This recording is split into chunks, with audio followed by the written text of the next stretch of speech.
un plongeon dans la colonne, on va aller voir dedans. La vapeur monte par ici. Voilà, elle monte. Là.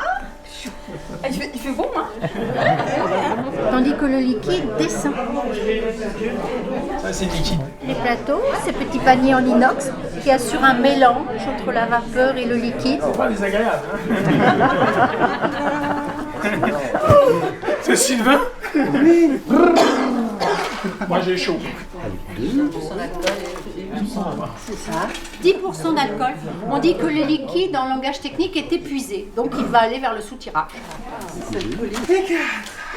Finalement, il a hâte d'aller sur le plateau suivant, le plateau supérieur, pour rencontrer le nouveau liquide qui arrive. Il est quand même pas mal alcoolisé.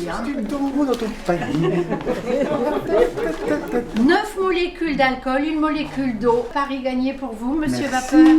Le condenseur, où je vous propose d'entrer. Regardez. Voilà, c'est ça. Ah, 90% de l'alcool presque pur sous forme liquide.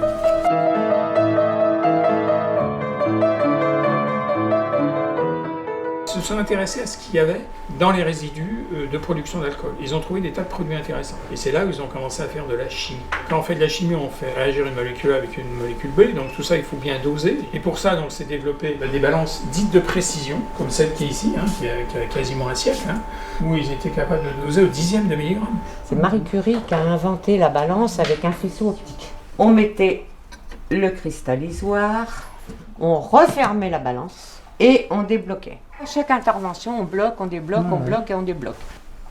Ça durait tout un moment. Voilà. On ajustait avec de toutes petites lamelles qui étaient les milligrammes. Tensiomètre à plaque de Wilhelmy, le grand-père du tensiomètre à anneau de Lecomte du Nouy. Donc les usines de même, comme vous le savez, elles ont démarré en 1872 et c'était une sucrerie. On broie la betterave, on fait ce qu'on appelle des cossettes, qu'on met en contact avec de l'eau. Le sucre devient soluble dans l'eau et c'est cette eau qu'on récupère après, qu'on évapore pour faire cristalliser le sucre et récupérer le sucre qu'on consomme encore aujourd'hui. On cherche à mesurer une concentration, donc combien il y a de grammes de sucre dans 1 kilo de solution. La lumière, elle va en ligne droite. Maintenant, effectivement, qu'est-ce qui se passe lorsque cette lumière rencontre un obstacle? On peut prendre par exemple une cuve, et qu'est-ce qu'on observe là? Un petit décalage. Magique, n'est-ce pas? Eh bien, ceci, c'est la réfraction.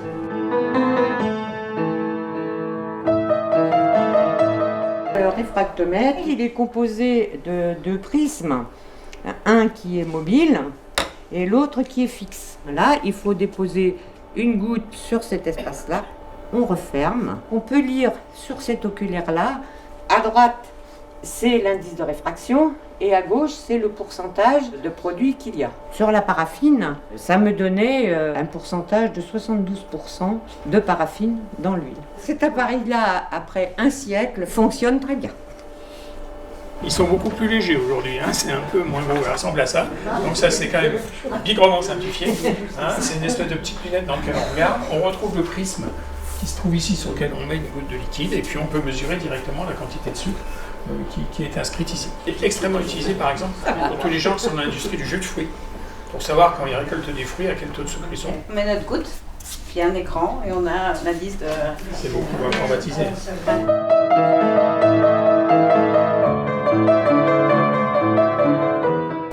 Pour faire les premières étapes de culture, on met un peu de solution liquide, on met la petite bête dedans et puis elle se multiplie. Il y a je ne sais pas si vous voyez très bien, mais il y a une petite partie en vert au fond.